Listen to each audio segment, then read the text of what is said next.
The year was 1945. I was at a talkie with John downtown, who's a pigeon. We need to put like black and white. And the pigeon is right here. Hello everyone and welcome back to another episode of Geek. Today I'm talking with Hunter Thompson and Chris Kirby, also known as GenasiQuoi.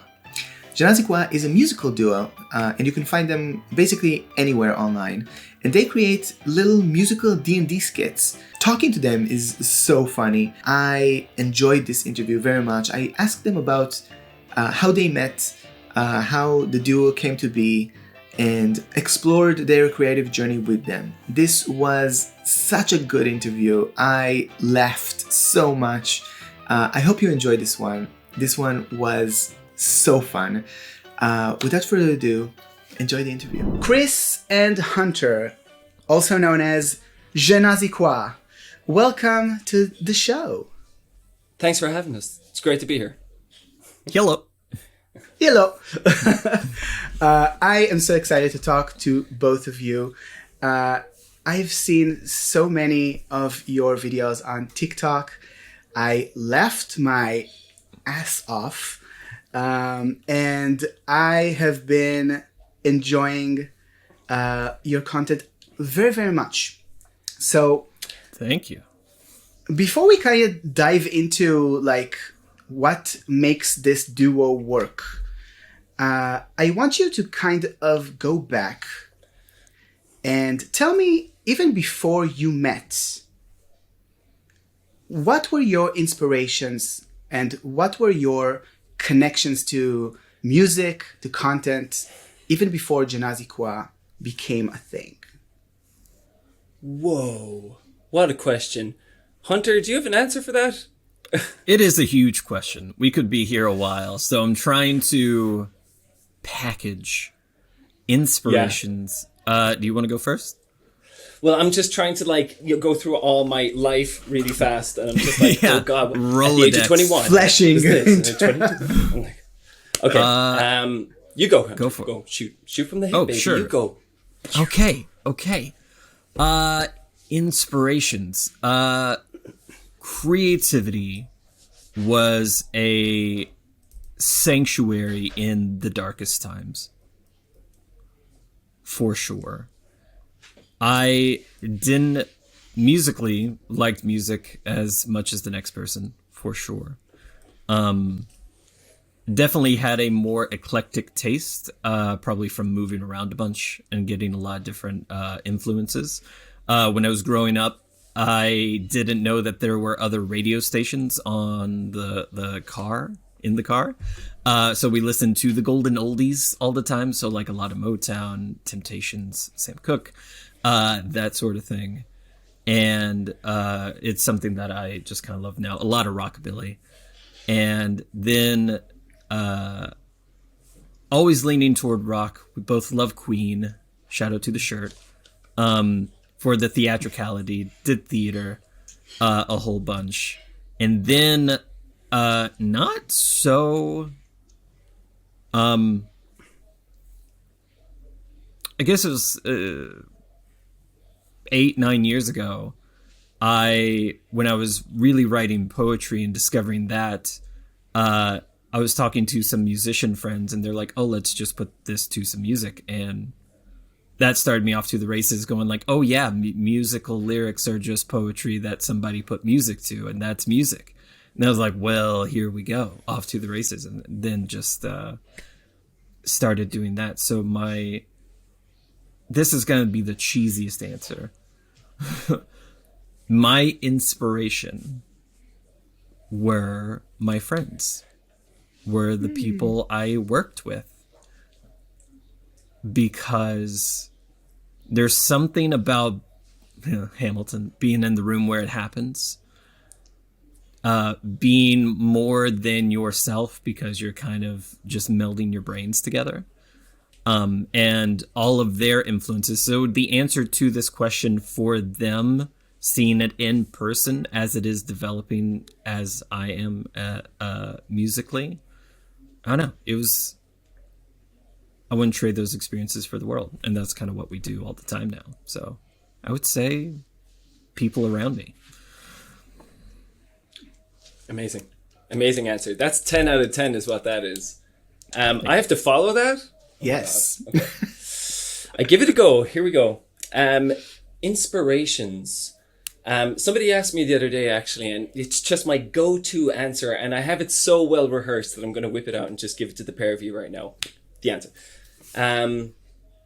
Freddie Mercury. And I know we've touched on Queen a couple of times there in the really good 10 out of 10 answer, but Freddie Mercury is my all-time biggest inspiration, and not just for music, but for just life. I kind of want to live how he lived. And the one story that kind of constantly plays in my mind is, so he was diagnosed with the HIV virus AIDS in 1987, and he died in late 1991.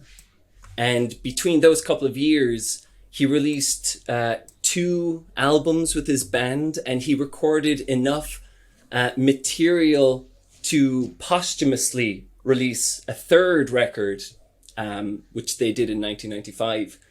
And he was a millionaire when he was doing this. So he wasn't doing it for the money. He was doing it because he just loved what he did. And he was given a death sentence, and he was all like, I don't care. I'm just going to live this thing while I have it. And there's something so beautiful and brave and just inspiring.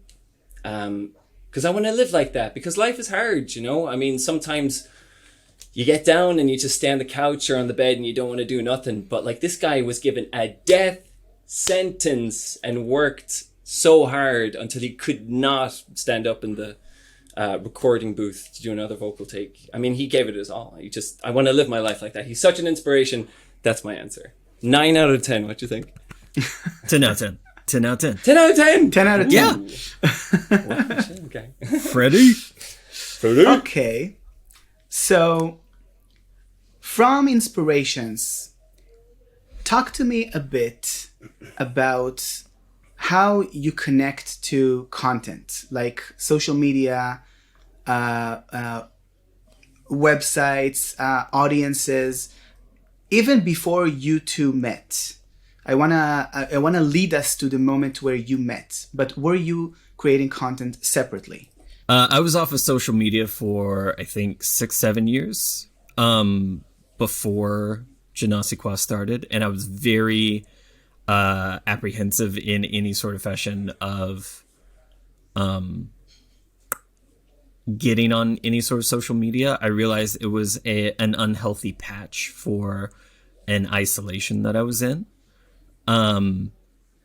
And a lot of things felt very fragile and fickle through social media. As far the closest I could get, I was about to say no, I wasn't making really any content, but before then I was on a website called Hit Record, which Joseph Gordon-Levitt and his brother started for about 2.5 years, and I would just it was an incredibly international crowd. I don't think I collaborated with one person stateside the entire time. It was, which I preferred it that way. It was just an amazing kind of experience. But that's like a truly collaborative website where I would just post poetry, or if somebody needed lyrics or whatever I could do to just be a sounding board to ideas. But I don't know if that would be considered social media. It was just content for the sake of content. It was just collaborating for the sake of collaborating, just kind of getting the wheels churning. And that was definitely a light in a dark time, just to go like, okay, I'm creating something of value that is being expressed that it has value. And people were making other things based on that. Got my first check from music that way, which was like $7 and something. It was just kind of like a little royalty fee. And I was just like, I will keep this $7 forever. Never spending this. So that was a really lovely time. I think in terms of like not social media, it's not probably social media, but it is a community of people. So I think there is kind of a social aspect to it. So that's interesting. And what about you, Chris? I was not creating content before I met Hunter. I'm not great with social media. I don't have... How would you even put this, I suppose? Like, some people have the desire to climb Mount Everest. Do you know what I mean? And I have no desire to play with social media at all. I never think about it. It's just not in my purview. I see other people on it, and, you know, when I get a little sneak peek of whatever's going on, I enjoy what I see. But it hasn't got its hooks in me. Probably to my detriment, because, like, if you're not on social media and you're trying to let the world know that you are there, or you have a service to provide or a skill set, and you're not on those platforms, it can kind of go against you. But it's funny, actually, Hunter, you were talking about that first paycheck you got. This just popped into my mind when you said this. The first time I got paid for writing a song for somebody and sending it off, that day, I think I was talking to you on the phone, wasn't I? And I was talking about, like, I thought I would have had this kind of, like, I made it moment. I'm a paid artist. But it never came. It never came. So it was a kind of stark realization of, these are just kind of parameters that we kind of put on ourselves that don't really exist. Maybe it was a bit of pressure I was putting on myself as well. Excuse me. Yeah, just wanted to share that anecdote there. I actually forgot what the question was. That's hilarious. Okay, so if you were creating content before you two met, like on your own, or dabbling in social media audiences and all of that.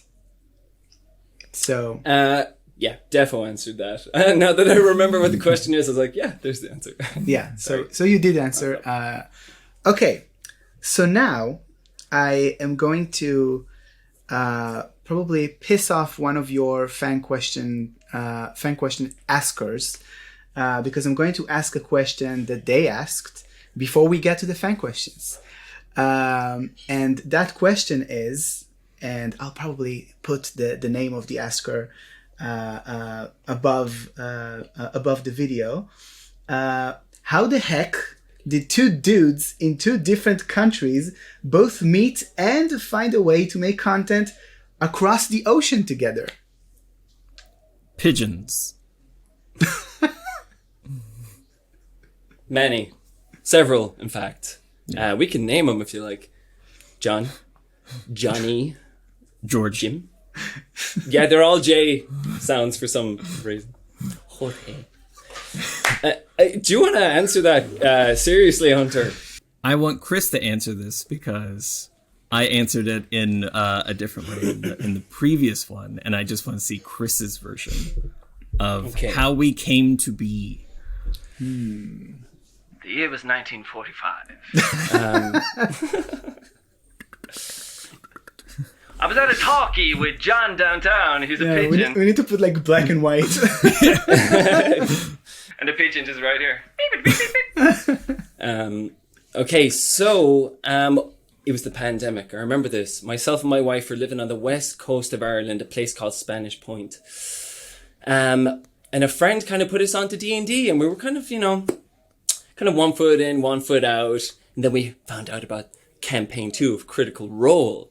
So we're all like, let's give it a go. Sat down, started watching it, and I was like, oh, this is the best thing ever. And back in the day, they used to do the fan art in between the break.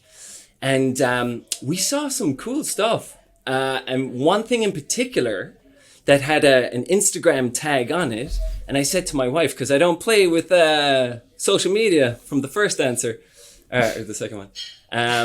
I said, you should add that person and tell them their work is class. So she did. She got back to us. Her name is Gretchen. Shout out to Gretchen in South Africa. Gretchen! And Barrent, he's alleged to. Barrent! So, yeah, and then we kind of hit it off. And then we started a campaign. And it turns out Gretchen has a friend. And her friend's name is Hunter. And then he guests in one of our episodes. And I'm like, I like this guy. I think we're going to be friends. And then we became friends. And then we saw Bo Burnham's Inside, not together. And we're like, dude, do you think what I'm thinking? I'm thinking we do. Let's do it. And we just we picked D&D. Funny songs about D&D. It took a little bit of time to get some traction, but then when we started getting there, it was just a right old laugh, and I got to just make a lot of cool stuff that did not exist in the universe before we willed it into existence. So, Hunter, thanks, man. Yeah, the only things I really tack on to that is one, I did the exact same thing with Gretchen.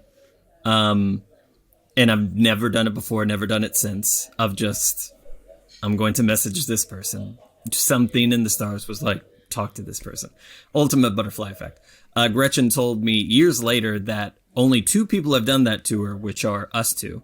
And the best part was I had made Bonholm, who I mentioned before, this Corgi folk rune knight fighter. And I was like, well, he's probably very old. He has a bunch of kids, so I'm going to name all these kids, and probably has a wife. And so the wife has a backstory to have this colored magical fur. And so she needs a reason to have said colored magical fur. So I made her serenade the moon to sleep. And I was like, well, if she sang the song to sleep, or sang the moon to sleep, then I need to write this lullaby. So I did, and I shared it on our little WhatsApp thing. And Chris, like 10 minutes after, was like, oh, I played this on the ukulele just because I liked it. And that planted the seed of collaboration. So when Bo Burnham's Inside came out, I think it was around August, when you messaged, it was like, that felt really good.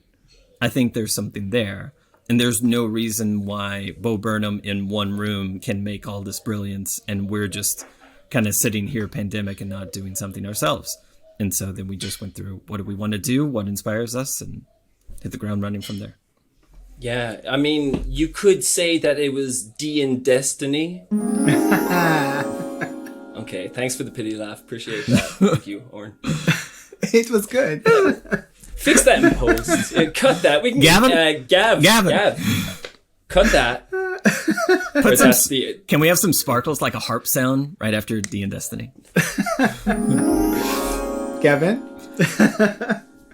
Or sad trombone. Dealer's choice. Yeah, I think Gavin will have fun with this one. Good for you, Gav. Okay, so you started like this little game of D&D, and from there you kind of started like this. You planted the seeds of collaboration. Now take me to that pivotal moment where you open a TikTok account. Oh, it didn't feel pivotal. It just felt like, oh, I never have been on TikTok, and now I have a TikTok account. That was strange. And I'm not Gen Z. Like, what is, especially when you first make a TikTok account, nothing is tailored to you, so it's just a bunch of what are people doing? And I was having to kind of be the liaison to like communicate to Chris. I was like, I don't know. This is so strange. But there's something that you mentioned, Chris, before we started the interview that I definitely want to like throw it to you, of like that moment, the more pivotal moment of like, oh, there's something cooking here. What that felt like.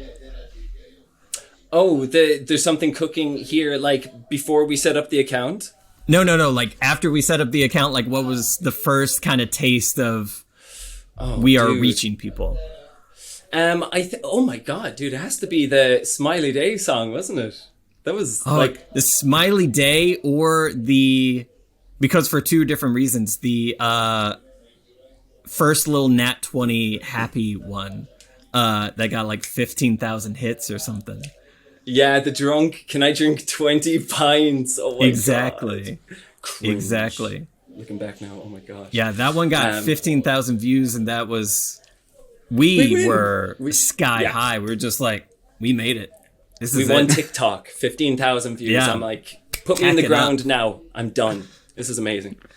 But yeah, we put out, Oh gosh, this is so braggy then. Humble brag, is that cool? It's an interview. Just talk about ourselves. Leave this in. Yeah, we put out a song, Smiley Day. Hunter wrote a song about Sam Riegel's character Fresh Cut Grass. And I put it to this kind of super smiley, happy folk tune, upright bass, just a kick drum, boom, boom, boom, boom. And it's just like a tambourine going and guitars and whatnot. And he saw it. He saw it and he thanked us for it. And we were just kind of like, just freaking out. There's no other way to put it. We were just like, Sam Riegel liked our thing. Ah! We were freaking out. Like I'll never forget it. It was unreal. Because that was the goal. Like Hunter was like, what do you want out of this? And I was like, I want to be like, again, this is sounding crazy now. Now that I'm thinking of it, I would like for somebody from like Critical Role to like to see us or reference us. And then when that happened, I was like, what else is possible? Where do we go now? Because we hit the goal. We got to set a new one. Anyway, that's just a whatever story. But Hunter, you go. You tell a story for the kids. Yeah, just to kind of go off of that. When we started this GenasiQuoi thing, I was so apprehensive in my soul because I don't want to be around people. I kind of just got used to being alone. I don't want to put myself out there. I don't want to be seen, which is kind of like why we did puppets and everything. Because I was just like, I just don't want to be on camera. I have never had any puppeting experience. I don't have video editing experience. So we're doing all that, blah, blah, blah. And Chris kept saying to me, it's like, hey, man, my dream, Critical Role, gonna see this. And I'm just already being that terrible pessimistic friend of just like, get that out of your head. We're just making some songs. Just, it's not going to happen. I don't want to disappoint you. So I'm going to disappoint you now. So right there. And so when we made because we both love Critical Role, it's what got us together. And, so I made a Twitter account just to tag Sam, because I've seen Critical Role, retweet people or something like that. So I was like, okay, make a Twitter account. And I put like day one of trying to get Sam Riegel to notice our Smiley Day puppet song. 10 minutes later, he was like, amazing. Great job, guys. Really loved it. I screenshotted it, sent it to Chris. And I was like, hey, dream achieved. Good job. Like, pack it up. We got it. And I remember those like, Chris, come on, man. Look, your head's in the cloud, bubby. Let's get down here and let's just, we'll do a couple of videos. I'm like, I'm a dreamer, man. I say it to you the whole time. Every time I'm all like, I want to hit this. And you're like, bro. I'm like, I'm a dreamer. So it was a good lesson. It was good. I can't help it. I'm a dreamer is such a good way to achieve your dreams. I love it. But the problem is then you have to actually do something about it, which I'm not always great at. So if somebody could help me out there, that'd be great. Yeah, to dream is like the most epic responsibility. It is something that carves a little place in your soul, and it can really warm you up in the worst times. And I had not had proper hope before then, and I thought I was doing a service to Chris by going like, don't do that to yourself, because I don't want to comfort. I just want to kind of create stuff. I don't want to be in this kind of emotional capacity, but they really go hand in hand. You have to be like emotionally vulnerable to really connect with an audience properly. So I learned from Chris a lot. Okay. Yeah. Sorry, this is new. Let's unpack that. No, let's All not. Right. Is it rude to ask the interviewer a question? Go ahead. I mean, seeing as we were talking about dreams there for a second, what was yours / what is yours currently? In terms of what? Just living your life, baby. What was your dream? What did you want to be when you grew up? I want to be free. That's my dream. Free in terms of like, I work a 9 to 5 and I don't want to anymore because I've done it so many years and I'm just tired. and I want to be free. Preach. Preach. You could do it. Follow that dream. I believe in you. You can achieve that. I'm working on it. That's why you're here. We are participating in the dream. Oh, yes. We're all collectively dreaming. This podcast is part of it. Man, I fully support your dream, man. Go get it. That's what I say. Yes. Thank you so much. We love you, best friend. Yes. Wait, try the hard. thumbnail. Look awkward. Look as awkward as you possibly can. I love you. It's just a ball. It's just a ball. Or just like, do you know that one? There's the thumbnail. No. I'm going to start doing this now. There's the thumbnail. Is that cool, Gav?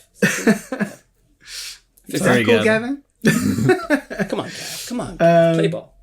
Okay. I do want to ask you, like, where you went from that moment where kind of Sam Riegel acknowledged your existence. But before we move there, I want to ask you, why puppets? Like, let's unpack the puppets thing.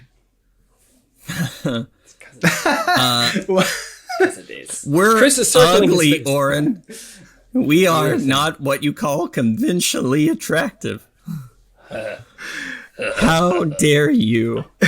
No. No. This ain't gonna work. Okay, we need this. This is gonna work. Okay, the real answer is we were basically having conversations about audio stuff. About, hey, here are songs, perform the songs. But TikTok and YouTube and these Instagram Reels are a visual medium. And I was like, Chris, I definitely don't want to be on camera. And our first conversations were about shooting Chris while you were in Spain, I believe, and like setting up a camera and kind of like lip syncing to oneself, which is this kind of weird thing that is not great. Just it feels a little awkward. And then also like doing kind of a live thing, there are too many variables there. And then you have the footage and like, what do you do there? And we don't really video edit or anything like that. And I remember that night where we had that distinct conversation. I was on Imager and there's a little GIF of a girl with her puppet, little flat mouth puppet. And it's just the like, you want to slip. Please slip. It's such a stupid thing. And I remember very distinctly like watching it over and over and over. I'm like, puppets have a face. Puppets have a mouth. Puppets are literally lip syncing. That's their whole thing, is to lip sync.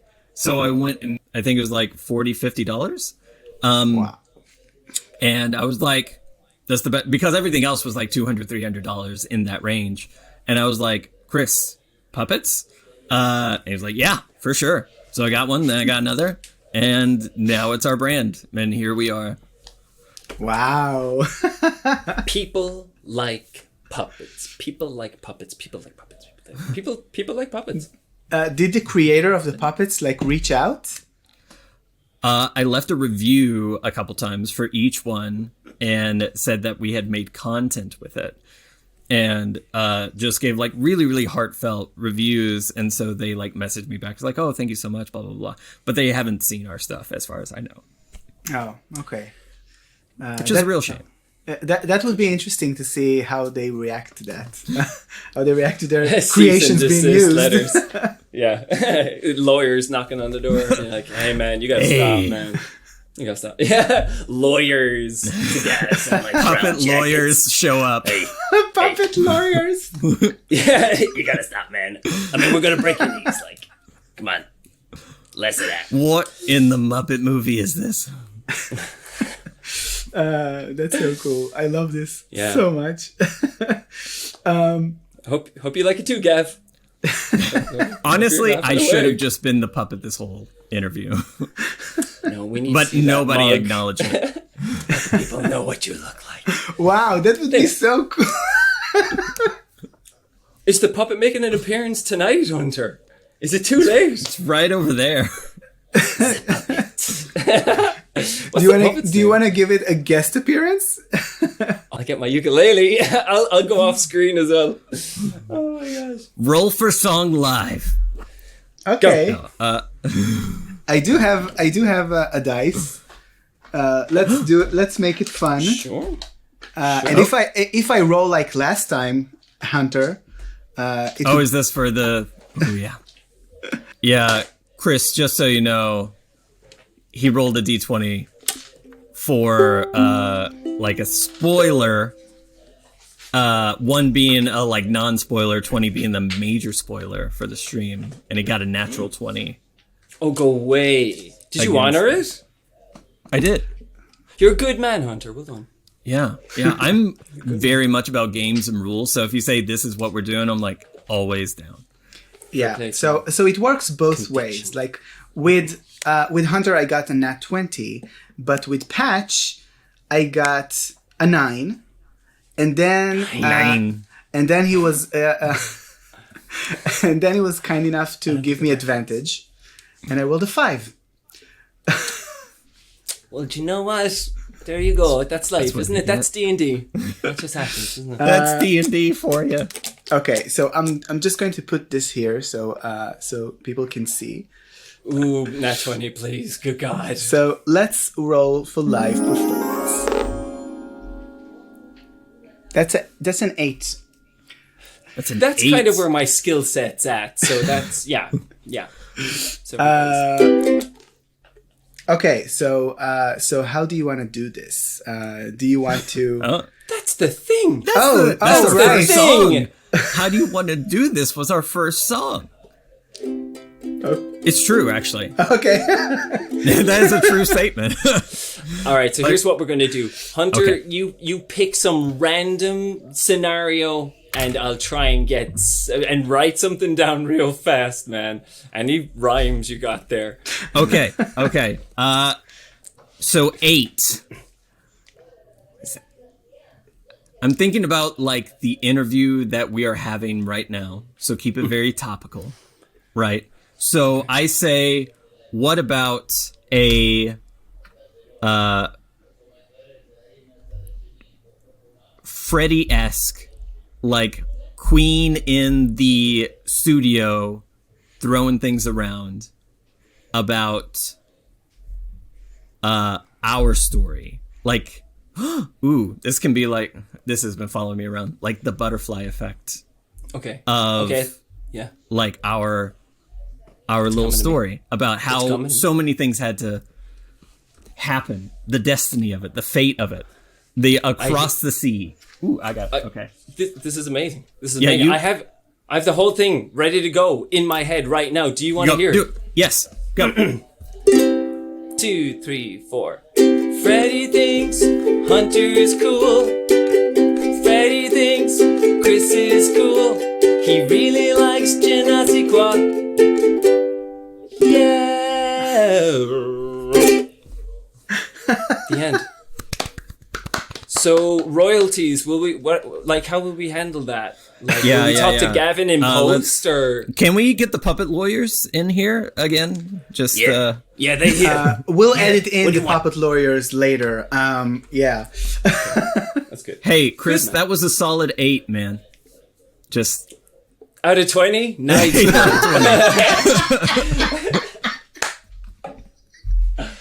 Like, thanks, I guess. But at least Freddy thinks we're cool. So honestly, I kind of want it as a ringtone. I kind of forgot I rolled an 8. Out of 20. Solid 8. Out of 20. He rolls a 20, a whole orchestra comes out behind Chris. All right. Wow, that's so cool. We got a little glimpse into your process, and your communication is so natural. That's so cool. Thank you. So, that's a lovely thing to say. So from this moment, like, how was it to get to where we are today? Like, how did you feel like you were growing on TikTok, and what was your kind of way to reach 50,000 or maybe even more right now, followers on the platform? Let me pour me a drink first. This is a tale of woe-ish. Whoa. It's a roller coaster. It's kind of like, and it ends in a thumbs up. Do you want to go, Hunter? Yeah, I think we can really tag team this one. So definitely like jump in, because it's we started last October. I don't know the concept of time anymore. And I didn't really know what to expect. I had no frame of reference for TikTok, which is where we were mainly posting everything. So when we got like 100 views on something, I was like, we are crushing. Like, look at this. We passed by a few friends that had been on TikTok for a couple years, and they're like, we've been here for like a few years, and now you have more followers than us. And it was at like a couple hundred followers. I was like, hey, we're doing great. And then that first kind of natural 20 pints thing happened with like 15,000 views. I remember very distinctly of like, oh my gosh. And then we got up to like 1,000 followers. I was like, there's 1,000 people following us. This is absolutely insane. And so I was writing all this sort of content and songs just for the reason of, and I think a lot of creators, a lot of content creators have this exact same kind of journey in their own way of, do you make what you like, or do you try to make what is expected of you, or what you think the audience wants, or what the viewership count goes toward? Because once you start doing stuff, then especially when something pops off, it's like, oh, there's a precedent to go there. And that's something that Chris and I struggled with independently and kind of collectively, because I just want to write songs and give them to my friend and, just bask in each other's little collaborative moment. And when it really started to hit, when you get like Sam noticing us and some other people commenting, that was like, okay, there's potential for real attention, to our first like Nat 20 song, which is kind of we've had quite a few of those like hit hundreds of thousands to like millions of views, which really propelled us. It's like, that's the thing that can really make an audience. And if you get like a substantial audience, then a lot of different avenues open up. So the conversation changes. And that can be very weird. That can just feel awkward, because it's like, we were just kind of doing exactly what you just saw of us, just goofing around, to now creating plans. And this is what people want to see. And then feeling like, okay, well, where 15,000 on 20 pints was, awe-striking, was not good enough.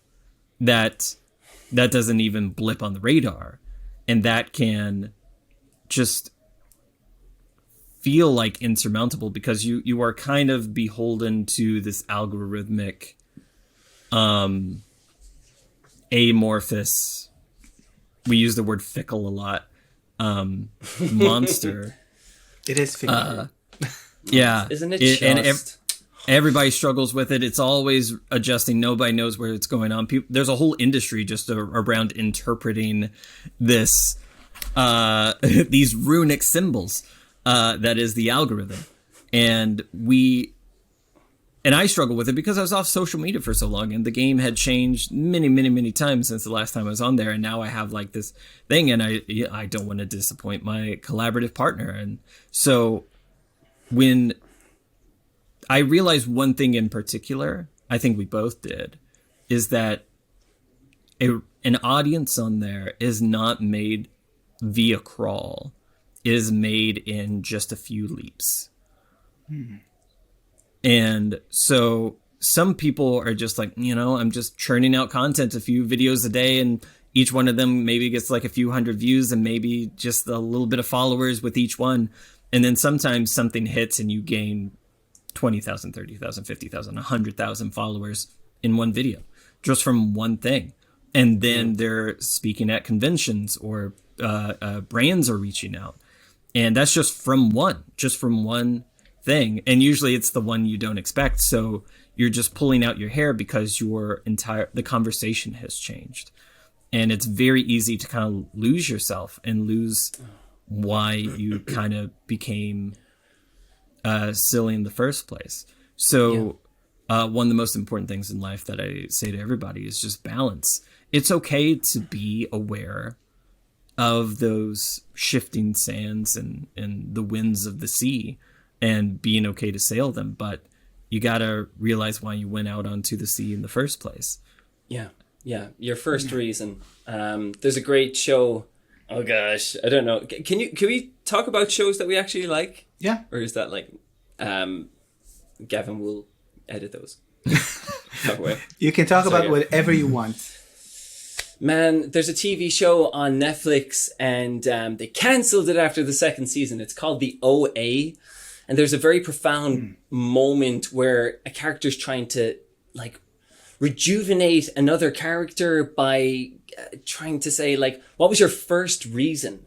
Why did you start in the first place? Why did you get into it? And Hunter brings up a very good point, and I'm very guilty of, or at least I was anyway, last year, of number hunting. Like, Hunter, you put it so well, like that first video, like 15,000, we're like, 15,000, we win. And then we put out a couple that would do like 500,000, 1 million. And all of a sudden that became the benchmark. And you try to hit that with everything you do. And when you send your baby out the door to be like, okay, don't forget to make them laugh and smile, out you go. And it doesn't perform well. Like there was definitely a moment in our career, where I was just like, I don't think I want to do this anymore because I'm not getting the views. So I packed it in. When was that? October last year, Hunter, was it? Mm-hmm. November? Yeah, I packed it in. I said, hey man, I'm out. I can't be doing this anymore because do you know why? Every time I put something out there and it doesn't get 1 million views, it makes me sad. So bye-bye.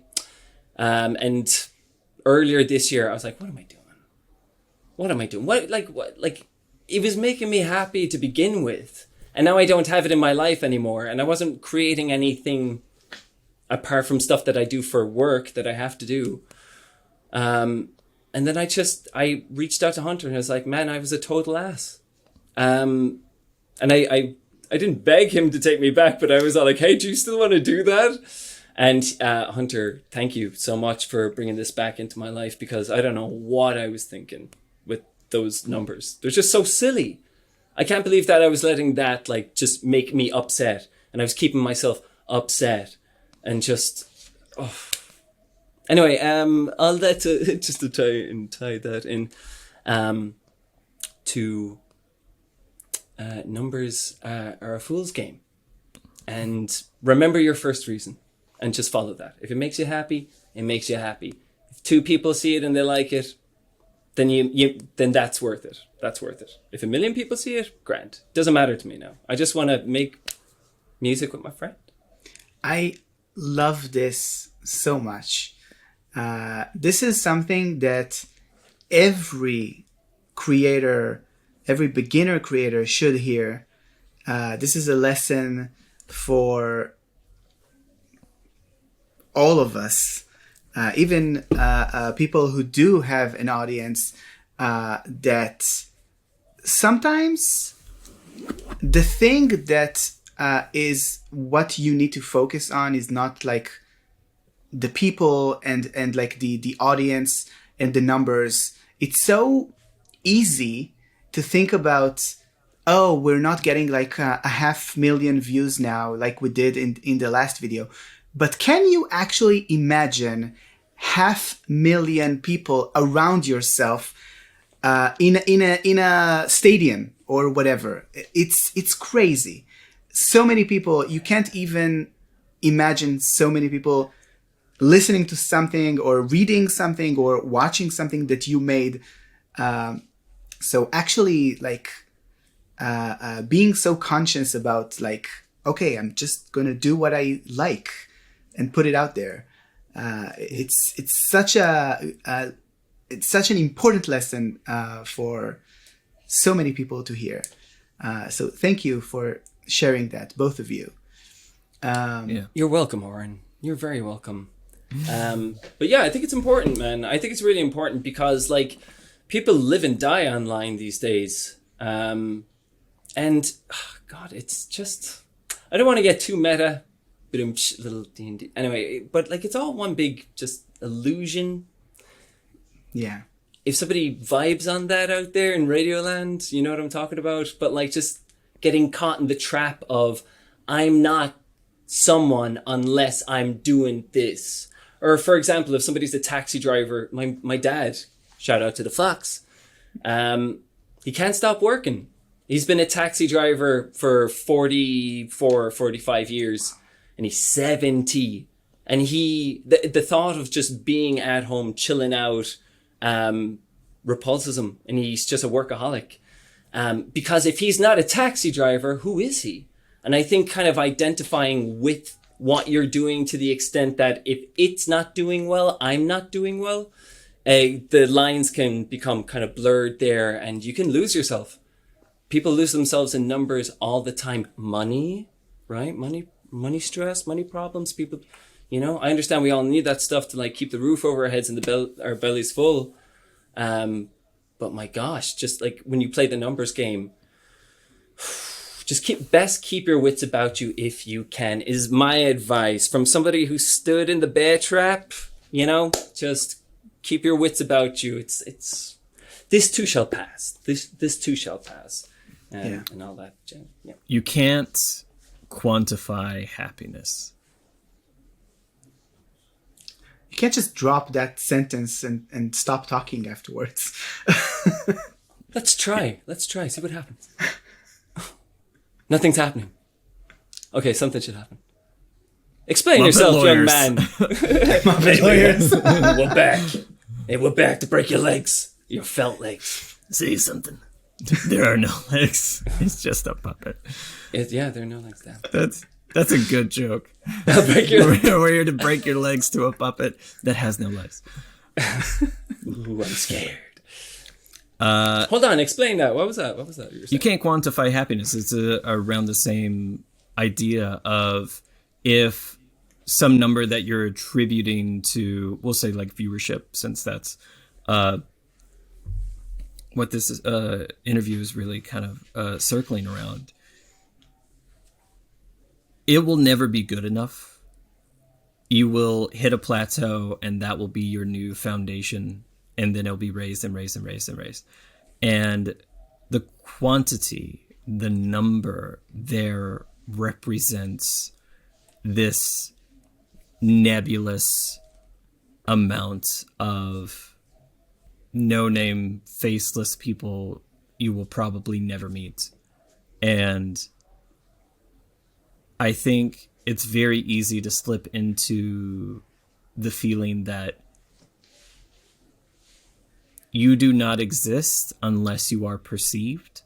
It can be a very treacherous battlefield on these sort of social media accounts when the perceiving by one isn't good enough, 10, 100, 1,000. These sort of numbers, quantities, viewership is not going to fill the void that creating can. So it's nice to be recognized. It's nice to be uplifted and to be appreciated. All those sorts of things for the things you do create. But that's where balance comes in, of realizing that you have to do it for yourself. Here. And with a collaborator, you got to do it for your partner. You got to care. You got to compromise. Yeah, you got to communicate. And I would stress to Chris and to everyone, a lesson that I learned, especially in the last year, is the word grace. Just give yourself some grace. It's okay to get lost in stuff. It's beautiful. The world is insane. We're all just trying to connect. through this project, a little adjacent point, I've met a crazy amount of people, and there's so many little pockets of communities that overlap within this kind of D&D niche. And I look around a lot of times like, these are amazing people. These are really like full creatives, just like I just want, like, what are you doing here? You're too cool. Just go out and venture into like a field of sunflowers, you know? But we're all struggling hard, and we're all searching for some sort of community. And I think like post-pandemic is like a whole conversation topic there, but just trying to recognize there's a connecting point here. There's something that can't be quantified, that can't be articulated properly. So even back to a previous question, Chris and I recognized that in each other pretty immediately, and then just took the next step, which I think a lot of people have that potentiality, but sometimes you just get lost in trying to connect with a number that doesn't really represent anyone. It just represents an algorithmic treat instead of a flesh and bone stardust person, you know? Okay, so we are going to move to fan questions now. So the first question that I have for you is from Artemis Jade. What is the airspeed velocity of an unladen swallow? Just kidding. If there was one fictional weapon that you could bring to the real world, what would it be? It can be from anywhere.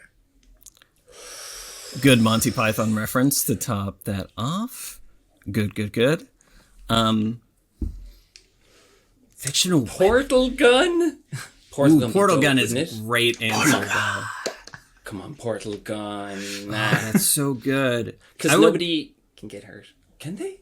They could. Yeah, for sure. A lot could go wrong. Yeah. Okay. Yeah. So This much is a could go dangerous wrong. game. I have not played it, but the Half-Life 2, like, what is it? The little anti-gravity gun? The little, like, you hold stuff and you shoot it at people? We'll talk about the statement that you just made after the interview. I haven't played Half-Life 2. I'm so sorry. Oh, no. Controversial. But that always seemed like a cool thing. Is Yoshi considered a weapon? Yoshi. It's your dream, baby. It can be whatever you want. It can be And from some anywhere. Fictional weapon. Oh, I've played. It's so funny because I've played so many games with so many weapons, and your mind just empties. But the question also does not specify the skill set that happens with said weapons. I was like, oh, this is a great sword that I'll never be able to wield. It is just too heavy and too monstrous. So let me give you a little direction here, because I think somehow the wording of the question got us into video games, but the wording of the question was a fictional weapon that you could bring to the real world, and it could be from anywhere. So it could also be from literature. Excalibur. No, that feels too obvious. What about the primary weapon that the UFOs have in Independence Day? That'd be a pretty gnarly thing to have. Oh, we have those. You know what? I think it's a question we can all answer. So Hunter, what is your answer? Give me a moment. I'm still thinking. Or in you. Okay. I go? Okay. So I'm going to call myself out now. There is a book series by Brandon Sanderson called The Stormlight Archive.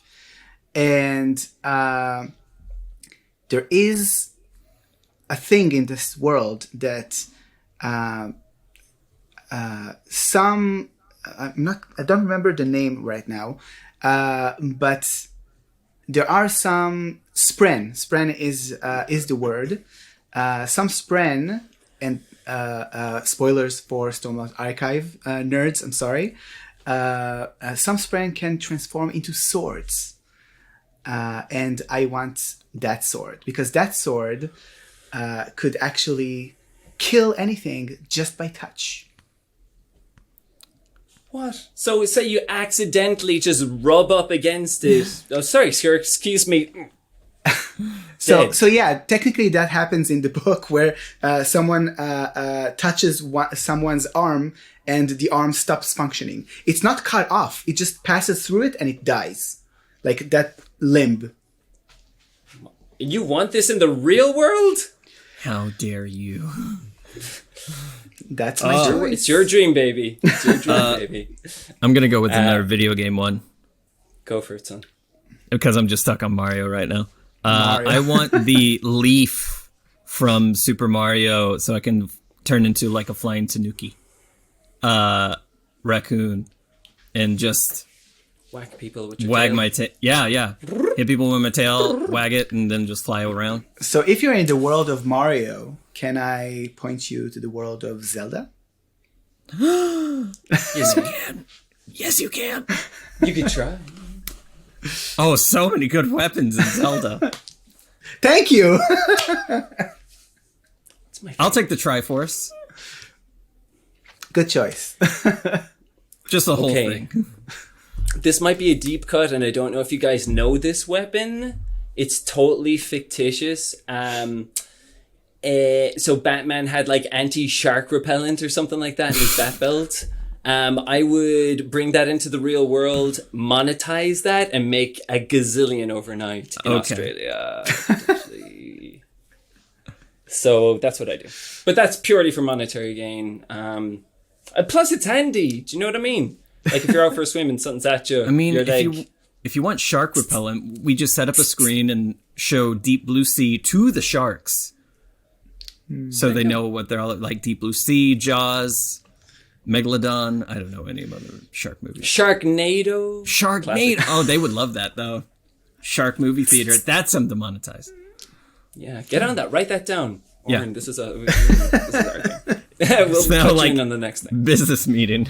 This is Sharks to sharks. Thankfully, we are recording. Gavin, we're going to need you to heavily edit this part. Thanks, Gav. Good. Get on that. We'll cut you in. Gavin, on the thing, the product. Okay, so great question from Artemis Jade. Thanks, The next question is from Charm. And the question is, Hey, Char. what is your favorite energy to have during the creative process with another? What's most conducive? And how do you bring it? Just total madness, chaos, just absolute, just off the walls, mental energy. I don't think there's ever been a session where we're like, we're going to take it down now, a peg or two, and just slide on into this. Whenever we're together, we are just like, what about this? And what about that thing as well? Oh my God, that'd be so funny. So yeah, just madness, total madness. And I think that comes across in some of our content. What do you think, Hunter? I would say a malleable energy. Don't be so headstrong and strict in whatever the vibe is that you're being there, which I think kind of goes in with chaotic energy quite a bit. It's just, it's nebulous and it just kind of conforms to one another. So go in wanting to collaborate, not wanting to pitch necessarily. Just going like, hey, here's like this kind of amorphous idea. What can we do with that? Because like 10 times out of 10, working together, it'll be better than you could have done on your own. But you just got to be open to it. So good, wholesome, versatile energy. Cool. Okay. The next question is from Sin. Thanks, Charm. Sorry. Sin with a C. Yeah, love Sin.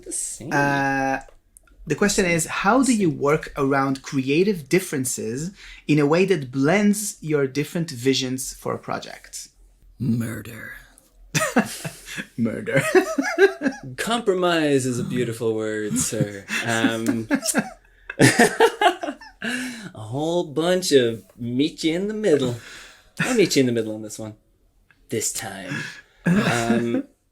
Hunter, you wanna say, you wanna It's always different, and it's a really cheesy answer. It's just caring about the other person, recognizing the value that they bring to the table, and letting go of the kind of like from the last question, just the ego of I have something and it is perfect the way it is.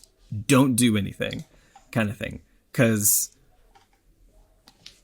again, kind of quantifying, it's not a linear scale. Like I'm only in this to collaborate with my friend. So I don't think really anything truly beautiful happens in a vacuum. Like we're always inspired by other people bringing in other different things, even if you're not collaborating, you're kind of doing it passively. Yeah, just kind of go in, just not willing to compromise. I think that's the wrong way to put it, is celebrating compromise. This guy's answers, I swear to God, I'm stuck. I'm like, compromise. And this guy's all like, let me expand on that just a little bit. I'm like, thanks, Hunter. My God, saving my ass here. Hunter, what's your wisdom score? 2. It's up there. 2. Get out of it. Get out of it. Ah! You believe that? You believe anything? Go away. I think wisdom, in the way that you're inferring it, is really hard fought. It's kind of like there's some Socrates quote of like, the wisest people say that they know nothing. And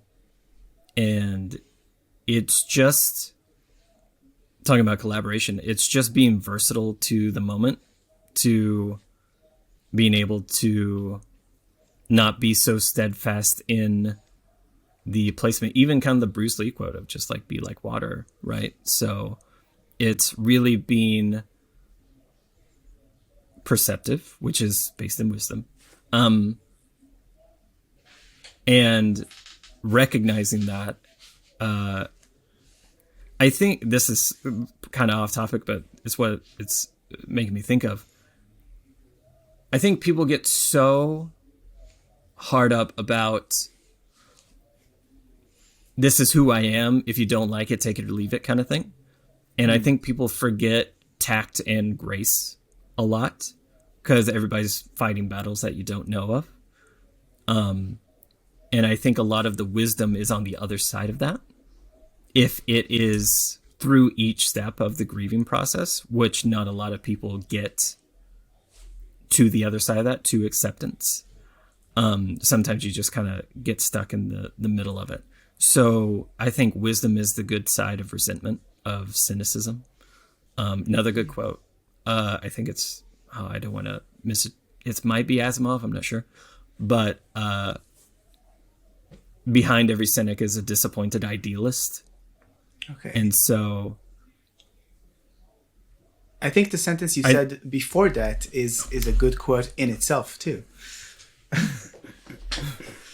Yeah, I just think it's just being able to move through the grieving process fairly swiftly is wisdom. And I've done a lot of grieving, if I'm honest. Okay. Thank you for sharing that. We appreciate your honesty, Hunter. Thank you. Thanks, man.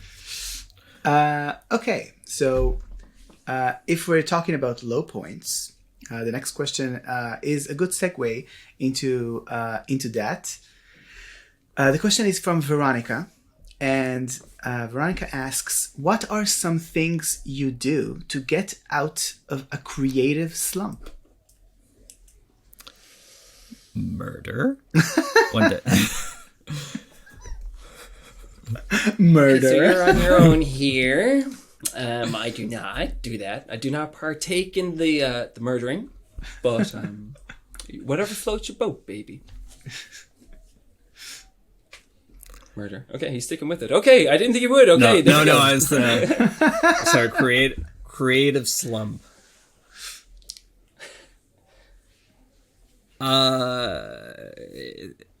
It's the theme, right? It's collaboration. Talk to your friends.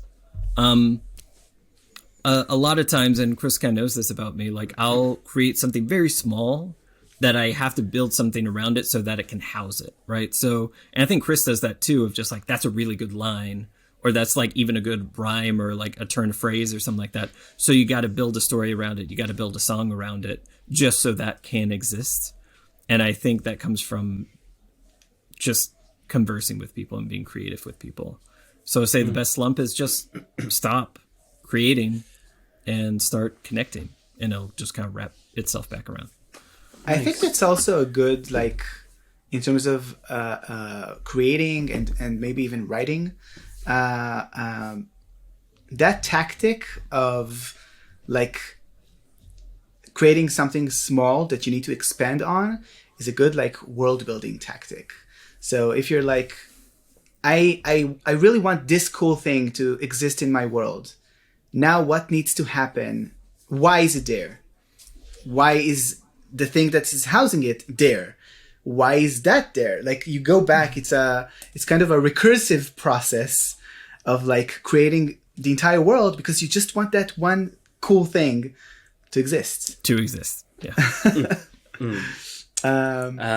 That's an excellent question, Veronica. I'll just jump in there and answer it really fast myself. Is that cool, Lauren? Yeah, sure. Oh, sweet. This is going to sound a little bit, I'm into myself a lot, but it's just kind of, it's just there. I find that the creativity is always there. I think the hang up is where like people get kind of caught in, is it good or is it bad? Like, it's just there. Like, you could be creative. Anybody could be creative. Like, my dad could be creative. Again, he's a taxi driver for 44 years. He just likes cars. He doesn't really do anything outside of that. But if he hit his chest, he's being creative. He's making... Like, it's just... I find, like, it's there the whole time. But people just get caught up on, like, I don't think anybody's going to like this. Or, like, I don't know what to do with this. Or it's there. In me. I don't know how other people work. No, that's the best answer. That's a good That's answer. very good. So my wisdom's like a 3, maybe a 4. So if Hunter's a 2, I've got to be a 2.5. Oh man, that kind of blows my mind because it's very true. Yeah. I've never thought about it that way. Yeah. Because it gets divided. Because I have some friends now. Okay, I have some friends, and they... God, I hope they don't listen to us. One of my friends in particular takes the mick. Does that translate to any of you? Like, takes the piss. Like, makes fun of my job. So I write songs for people for occasions, like birthdays, anniversaries, whatever. So a lot of the songs are like, it's your birthday, happy birthday, Johnny the Pigeon. They'll call back to the joke at the beginning of them. Nice. Yeah, whatever. And she's like, that's not good, because I know what good is. Like Metallica's good, Bob Dylan's good, Bon Jovi's good. In comparison, which is the thief of joy, to what you've written, Chris, that's bad. Because I know what good is. But look, good and bad are just like like noises we make with our mouth, and it doesn't exist. Go out to the furthest corners of space and find something good or bad. It doesn't exist. It's just what people think. Yes. So if you can bypass what people think, they might think it's bad. Don't just do it for you, baby. Just do it for you. Queen. Yes, Queen. Yes, Queen. I love this. That's the best so answer much. right there. 8 out of 20, would you say? Oh, come on. We'll call back. 9 out of 20. Easy. 9. 9. Bringing it all back, Oren. Okay. All back. The next question is from Lindsey Lou. I hope I'm saying that name right. You didn't, but Lindsay. And the question is, what has been a song that was surprisingly deep that you created together? Surprisingly deep. We don't do anything deep. That's all surface level. Bertrand, the Lament of Bertrand Bell for me. Ooh, the Lament of Bertrand Bell. Yeah, that was very early on. I really like that one. I like the parodies of Hallelujah. Oh yeah. That we did 3 different verses for 3 different D&D deities. That's hard to say. And got a lot of compliments on those lyrics. That was really good. And I listened to those just in my free time because they were just so beautifully done the whole way around. And so thematic. I love a good theme. And those just were kind of dripping in it. So I'll go with that one. Cool. Yeah. The Lament of Bertram Bell. I remember when Hunter sent it over and I was just... It's so... The collaborative process is very interesting because when you're reading it on the page versus when you're sitting at the piano trying to find the song, that one just came so quick, so naturally. And like Hunter, I found myself just like that whole night, just like listening to it back to the beginning, back, just listening the whole time. I was like, this is beautiful. We made something really beautiful. Yeah, we need to revisit that one. It's nice, man. So good. It was nice, man. So yeah, and that shook. It just kind of shook my core. Do you know what I mean?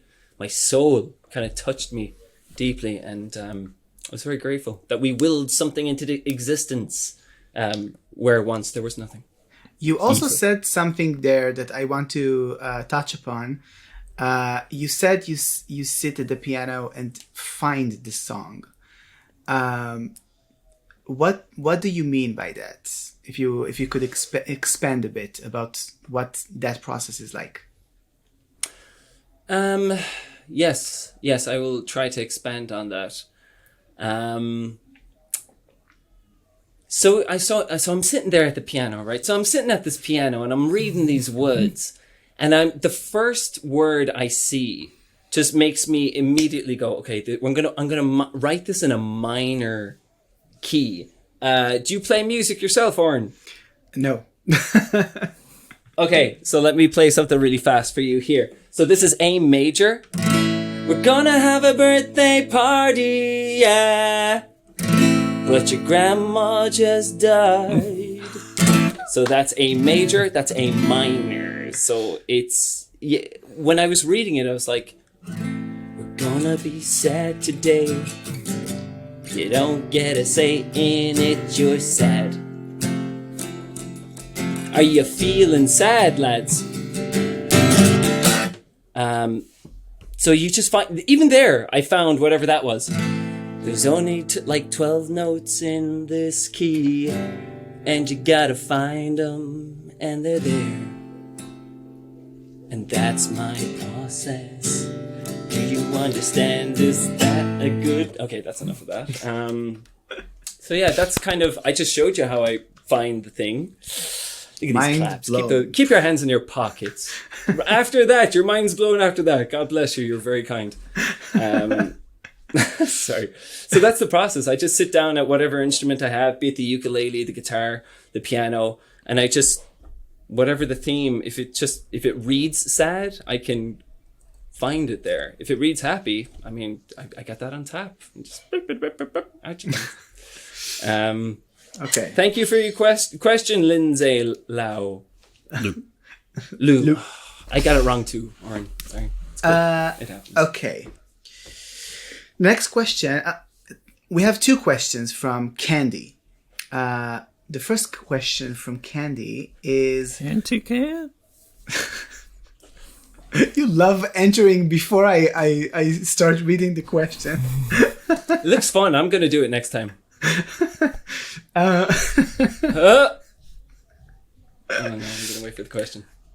From what I understand, you're all from different places and time zones, which must make a collaboration a little more challenging. What have you found works best as a team? Like, definitely being all like, what is your time? What time do you have? Because we get these spring forward, spring back nonsense clocks. And then we're all like, hey, Hunter, what's going on? And you have your bowl of cereal in your mouth. It's like, I thought we were talking an hour later. I was like, oh my God, Jesus wept. There are just so many kerfuffles and stuff. Just a pro tip for any international collaborators out there. If you have insomnia, make friends with people in a different country than you. Because they're awake. You don't have to be alone. So just a terrible sleep schedule will keep you creative. It works. We're big successful, brain. and he's incredibly sleep deprived, so I'm happy. So Sleep deprivation. it's not so bad. Sure, you're It's up not so until bad. 1 o'clock. Sleep in the deprivation morning. is the tactic. Yeah, deprive yourself to the point where you're hallucinating the creativity, and it's all around you. You don't know what's real. You don't know what's magic. What? The lawyers are back. Oh God. See, The new music genre, circadian rhythm and blues. They were gonna break you. Legs. Okay, and the next question from Candy is: the work that you do is amazing. How do you decide which projects get priority to be made or completed first? Oh, that's tough. God damn it, Candy. God damn it. Got me in a headlock here. Anti-can. So this is the short answer to that. When I was like obsessed with numbers, I was like, we got to do a nat 20, Hunter. We got to do a nat 20. And Hunter was all like, hey man, come on, we can like expand and just do other things. I'm like, nah, man, we need the numbers. We need math. But I was extremely pushy. You can do a 17. Nat 17. For a total of, I love that. So, and now I'm going to tag in my partner who actually knows how to answer these questions, Hunter. What gets prioritized? We have different schedules, like we were just talking about. And there is always a feeling of, man, Chris just made a lot of music, because that's what he does day to day, is make songs. And so sometimes it's like, hey, you made 3 songs today. How about a 4th? You know, so it's always taken to account where your partner is feeling. That's just across all relationships. So there's that. Number 2, which admittedly we always could get better on. I think a lot of people can, but there are some things that are more prescient. Like when Calamity was happening, or when like a new Dimension 20 thing drops, like the one with Matt Mercer coming out Tomorrow. Yeah, the trailer drops tomorrow. There's a trailer tomorrow. But there are certain waves that you want to ride if you're doing something like in honor of these other things. When there's like none of that really kind of going on, we'll do a Nat 20 song, or like a Disney parody, or an original, or something like that. A lot of it is just kind of based on mood, or, hey, I just thought of this thing, let's do this right now, kind of thing. And as we're... No, I guess that doesn't really apply here, so forget what I was just going to say. I was like, oh, that doesn't really happen there. Shout out to Gav. Yeah, it's just cut all this out, Gavin. I just start a string of insults and curse words. Beep, beep, beep, beep, beep, beep. In his... It's all Morse code. No, it's... The prioritization of content is difficult to do, because you could, because of algorithmic fickleness, like a Nat 20 that we did that went really, really well was probably a lot of it really good timing. We could have probably released the same thing a week before or a month after or something like that. It might not have done cut or something like that. So trying to do things with the algorithm, but at the end of the day, it's just the priority is our own enjoyment. And if we enjoy it, then other people will too. Okay, we move on from Candy's questions to a question from Ailin, which Hunter is familiar with. Ailin! In my stream. The question is, what's your favorite thing that y'all have created together? A child. Yeah, now pick your favorite child. Sebastian. Sebastian? Yes. Have you not met our son that we fathered together? Seb. Crazy thing. Seb, get in here. Seb! There was a puppeteer in the back that would have been the best entrance. For sure, I think the sea shanty and for anybody who doesn't know the sea shanty thing, go check that out, because my God, we made this sea shanty thing where it was completely a cappella, and we put it out there, and it didn't really get a lot of traction. And I was like, if there's one song that deserved a spotlight, it's the sea shanty song, because my God, it was just so good, Hunter. You wrote such a lovely little ditty. Thank you. And I think I did an alright job. Yeah, it was crazy good. Based on the spell Control Water. Ooh. Oh, I can quote it. Salt and sea can lurch no farther. Ships and sails in the harbor can reach no harbor, I think. Yeah. It was a lot of rhyming. I wrote it and it just kept going. I had so many stanzas of that thing. But it was just... I worked really hard on that video too. It's just like, okay, well, it did fine. But honestly, crazy good song. I think like a good thing to do would be to like put a 10-second intermission from that song right here.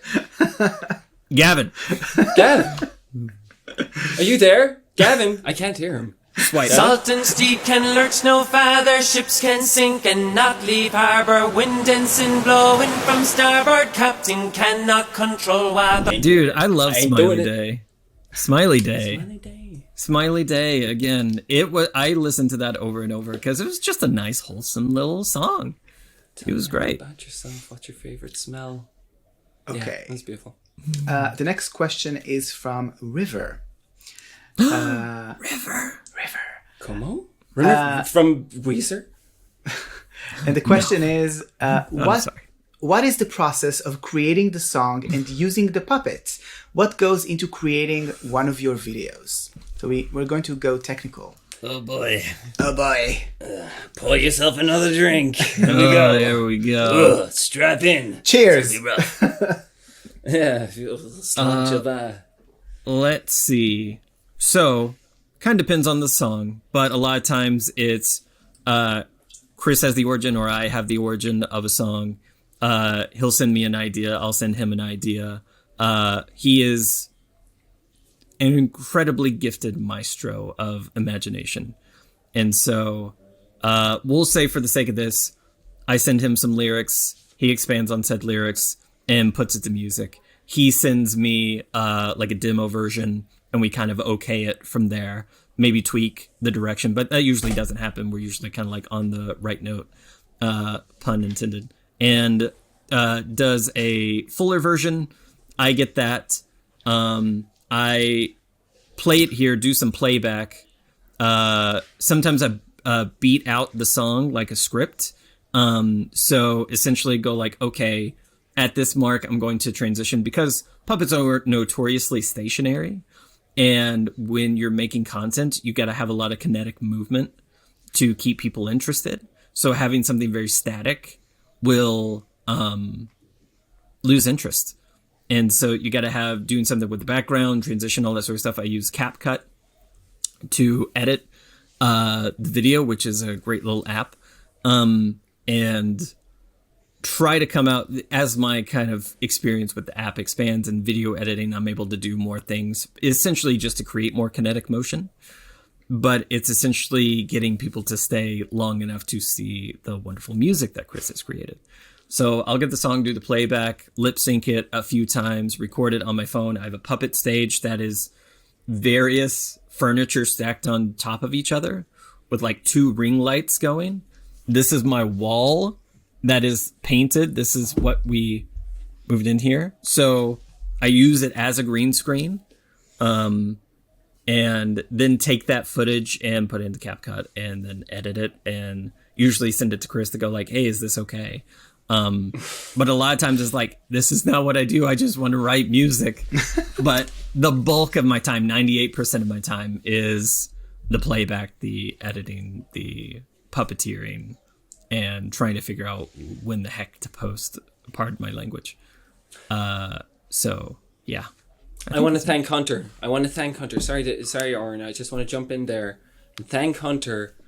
Because, ladies and gentlemen, Hunter did not get into this to edit and shoot videos. He wanted to make songs, but we needed visual content, and you're after taking the world on your shoulder and you're walking up that hill, and I'm like in awe of the constant just content that you churn out. And take a bow, sir. Thanks, buddy. You too. Applause all around. Back. We're waiting for that bow. Hunter.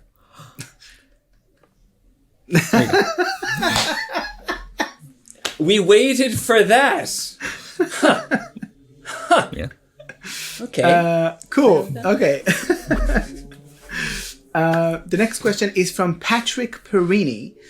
Patrick. And Hey, Patrick. the question is, given that content creators are followed largely for love of the creator, what has your process been for characterizing or making us fall in love with the puppet? People are in love with the puppet? Yes. Yeah. That's so sweet. I think Anything's it's a possible. big dose of nostalgia. There's a lot of oh man, I love the Muppets. So kind of just ride that way for a lot of people. I think also the puppet is pretty faceless. So they can just apply what they want to, like a pure emotion to it. They don't have to read expression. It is just whatever they want it to be. So I think it's a good reflector. What do you mean? Sorry to cut you, but what do you mean? Yeah, it's fine. What do you mean by faceless? Like that you could imbue any emotion to it? Yeah, essentially. Okay. Yeah. So it does have pros and cons, which Chris and I talk quite a bit. Because it is a great brand that we kind of stumbled into, because you're like on TikTok swiping person, puppet. Like they almost immediately know it's us, but also it is a great canal. People are on there to, I think, see themselves reflected in a certain way, or see the emotion that they're carrying reflected in a certain way. So that can be very beneficial to our process and to connect with people. But I think it's a lot of just people kind of connecting with themselves, which is really kind of beautiful in a way. And all from like a silly little puppet. So I guess that's an answer. Another great answer to Love another it. great question. Thank you, Hunter. Thank you, Patrick. Okay. The next question is from Thanks, bud. Ash from Mates of Fate, which Hunter knows. Yes. There's a 7-parter last time. So there is a 7-parter this time too. Ash. But, Where? gosh. but thankfully, here's the big reveal. When I said at the beginning that I took a question from someone, that was the first question in this big list of questions. The first question from Ash is, what is Chris's musical background? My mother got me a guitar when I was 14, and I asked her for a drum kit, and it just kind of snowballed from there. I taught myself just by playing a bunch of Metallica songs in my bedroom. I have no formal training. I didn't go to school for it. Sometimes you just gotta just feel it. Do you know what I mean? Just find it in yourself. It's there. It just wants to come out. That's the conduit for it, whatever it is, to manifest outside of myself. My musical background is I'm just a fella who just got really lucky. And that is what I call inspiration. 1d8 One for you. Bardic. Yes, yes. Oh, it's one. Darn it. Okay, the next question from Ash is, do you see GenasiQuoi evolving into different forms now that you've found your footing in the creation space? Yes, we do, Patrick. Indeed, Yes. we do. Hunter, would you like Yes. to expand upon that? Sure. A lot of avenues opening up with name recognition. Kind of goes back to a previous thing that we said about once you get a follower count in this new day and age, people want you involved in different forms of media, and you also start to get inspired by others, and instead of just kind of the garage banding it, it's like, okay, what else do we do? What can we do with our voice? We have a certain GenasiQuoi to. That's the thing. He said the thing. So one, a couple examples. Number one is, never did any sort of D&D stream, at all. Just didn't even think about it. Of course, I didn't really want to be on camera, for a long time, and got offered to do like a one shot. And I was like, hey, this is pretty cool. I like this. This is cool. Did a mini campaign, and then it's turned into, hey, doing a campaign now. My May is going to be absolutely insane, and just making friends with this D&D community. Like, they're all doing streams. They're all just making all sorts of D&D content, and the best D&D content is actually the game. And so harboring those connections and letting them thrive and being involved in their story making is like the best compliment in the world. So it's really cool to be able to do that. Number two is, Chris, should we like mention the thing that we, we are working on like a podcast. Ooh. Because, and that's not something that was really in the talks until fairly recently. And really, Chris presented the idea. If you want to expand upon that, yeah, I think I will. So yeah, it's kind of like, okay, so we have this kind of like idea for like a radio, kind of like a D&D comedy sketch radio 15-minute kind of show where think Robot Chicken meets Dungeons and Dragons. So it's just like one funny audio sketch where, for example, we have one where a person is giving a traffic report from a helicopter, and he has a bird's eye view of a red dragon on the King's Road, and he's backing up all that traffic, and the party is trying to take him down. I need this. It does not. When I'm writing code. Bubby. Well, we can send that to him, Hunter, can't we? You know, sure. Mates rates, slide it on by. So we have, we kind of, like I said earlier, we're both kind of, off the walls, kind of comedy, funny people, and we're all like, hey, we have the ability to record our voices, and we have all this access to, our own music and like different sound effects that we get off the internet. Why not make like a little show, like a little radio play that people can just like. Here's the thing about D&D. Here's the thing about D&D that you didn't know. You use your imagination. Now, radio is the exact same thing. You don't see anybody talking. You don't see any of the musicians. It's all just, you got to visualize that stuff in your head. So it's the perfect marriage for the perfect, insert clever word here. Thank you. I love it. I'll take it. Stay tuned for Genasi Radio. Ooh, Genasi Radio. But we need to find like because GenasiQuoi is like, it flows like GenasiQuoi. So you need to find like a name like Genasi something else that is like the radio, but that flows in the same way, like that you can say it in one thing. Genasi Talkbox. Genasi Talkbox. I think GenasiQuoi has the benefit of one being a parody in and of itself. Shout out to Tiffany. And the it's a parody of something French, which is just such an eloquent language. So then we're just kind of going back. I don't think we're gonna like strike gold like that again. So just kind of using a little bit of what people are familiar with to like, this is where we are on the radio. Okay. Okay, so now we're going to move to the last two questions from Ash. And the next question is, what elements of working with a creative partner surprise you when you're making content? That I can learn to love myself again. That was surprising. Sorry, lads. Honestly, it feels kind of true for me. Like, yeah, like Chris has helped me so emotionally that I did not expect. I thought I was going to write silly little song with my friend every now and then. But in my life, the chapter is like pre-GenasiQuoi, post-GenasiQuoi. Like, it's a huge, like, pillar right there. It's not just silly D&D songs with puppets. It's opening yourself up to what community and world is. Yeah. It's sliding your hand Right up into there. the felt of life. And no.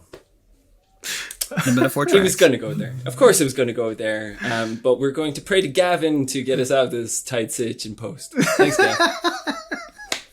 Go to the sea shanty just real quick. Something see, no. Sorry. Okay, cool. The last question from Ash, before we move on to other fan questions, is what's your favorite of all the videos you've created so far? Oh, videos. The video. I'm trying to think of the video. I think. Go ahead. You go. Go. No. I'm changing my You mind. go. You go.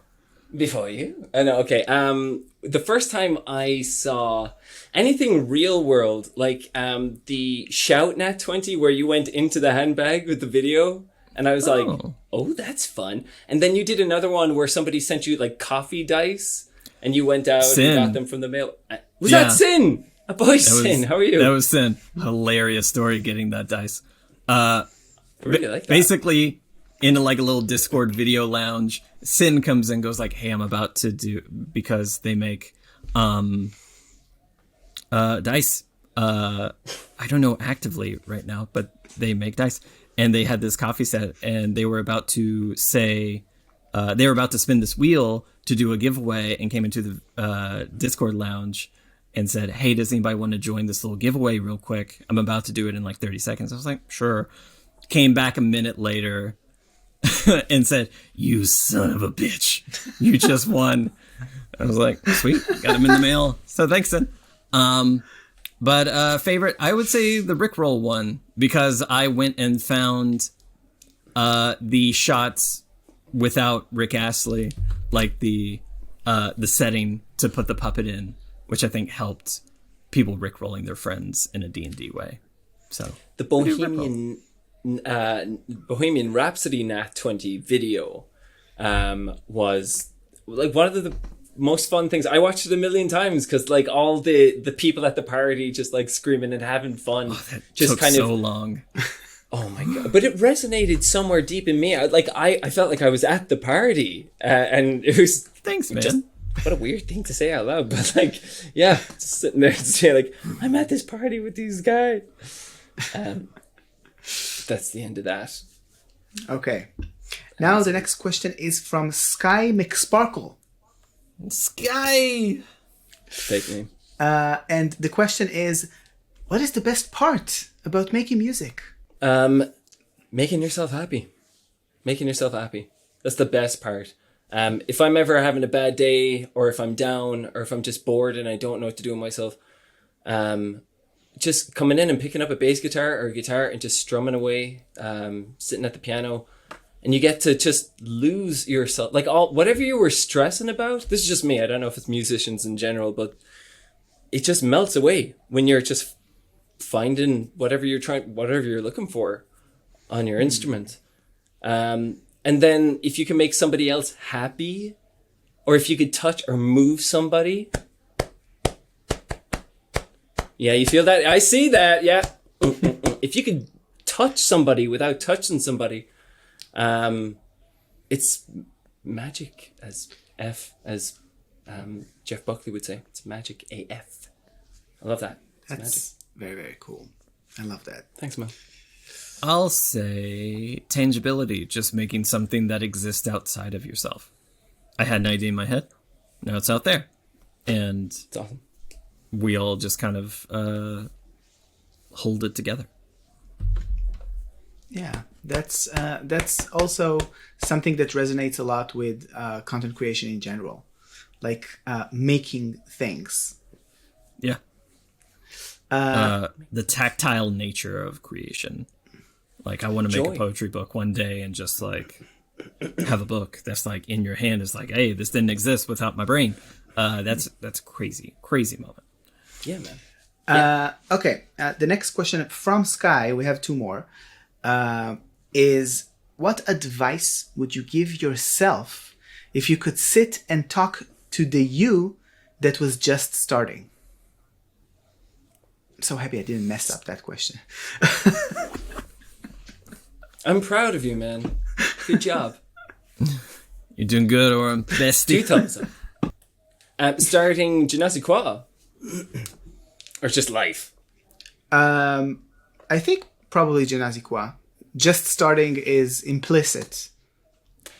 Don't get caught up in the numbers, you fool! Just enjoy yourself, have fun! What are you doing staying up at night being all like, oh, this video only got 25,000 views, oh, I'm a failure. Relax! That's what I'd say. But with love, you know, I'd wrap it up with love. Yeah. Oh, this one only got 750,000 views. I'm quit. I quit. It's like, Chris, get your head out your butt. So that's what I would say. I don't know. Or thereabouts. Hunter? Dare to dream. You did it again, and we're not having it. I would like to apologize for whatever it was. Just a tiny bow. We'll get the puppet lawyers in here and we'll set you straight, boy. Huh. Hey, what are you doing? What's going on here? I'm out of retirement. Hey, God, I'm so tired of going in and out of court. My back's killing me. This guy, what a joke. Okay, so do you want to expand on Dare to Dream? No. Okay, cool. I just want a mic drop here, Gavin. Okay. Okay. Feedback. The last question from SkyMcSparkle is, we all know about the follow for follow culture of the internet. How do you navigate the minefield of making friends online versus avoiding getting used by people? Ooh, that's a tough question. You got this, Hunter. Besides, Chris just disappeared. I'll be in the basement. Chris checked out. that was really well done. Against my better judgment, I inherently believe in people. And thankfully, as naive as it might sound from the outset, the D&D niche is incredibly inclusive and hospitable. And everybody just wants to create. A lot of people are so, like, the vast majority are so welcoming to newbies and people wanting to just experience it in whatever way that they are comfortable. So I know the follow for follow culture is quite strong. I think what I have seen from my experience in this kind of GenasiQuoi phase has been people are kind of following out of their own, just cheerleading their friends and cheerleading these people, starting their stream. If you watch like one on Twitch, it will be some people just, do the exclamation point lurk. They just lurk because they just like, hey, I know that numbers are important to this thing, so I'm just here in the bleachers cheering you on, kind of thing. So thankfully, we haven't really had to navigate that of, is this person wanting a part of what we're doing genuinely, or are they trying to just get something for themselves? And that's also part of the larger conversation of, I think, this is so hard to phrase. I think it's okay to be selfish. I think that has a really dirty connotation to it. And I think it implies like stomping on people or not caring about others and prioritizing yourself. But it's okay to prioritize yourself in a lot of different things. Just don't go do not infringe on other people's agency or creative agency, for sure. But really put yourself out there and really reach out. That is one thing that I really admire about Patch, for example, is his tenacious reaching to, reach out to these figures that seem unobtainable or just out there. And he does incredibly well with it. Shout out to Patch and Quest Junkies UK. Quest Junkies UK. And so I think there is, I think it can be a minefield in how you define those terms, because we're all just trying to get our little part of the internet, a little part of a community, and there's so many overlapping bases. And so the way to navigate it is to have a healthy dose of optimism, like 2 parts optimism, 1 part realism, and lead with kindness. Because don't be generous with parts of yourself that don't regrow. Time is the best currency. You don't owe anybody anything. They don't owe you anything. But the greatest gift you can give someone is your time. Be honest with yourself. Be honest with them. Use grace and use tact. But care. Dare to care about people. Dare to have integrity. Essentially, do things for brands and people and startups that can't do anything for you. And as cheesy as it sounds, I think you'll get a lot more out of that than some sort of quantifiable thing like we were talking about before. I don't want to put this into a karmic umbrella, because I don't want to say something like what comes around goes around. Okay. Because I think that dissolves it in a sense. It's kind of like doing something for divine reward in that sort of way of just do it out of a great sense of soul, and seeing them succeed, again, as cheesy as it sounds, is your gift, is what they give back to you. And so this is something that I learned through collaboration, especially with Chris, is just do it for them, and playing D&D as well, which I think we can attest to as well.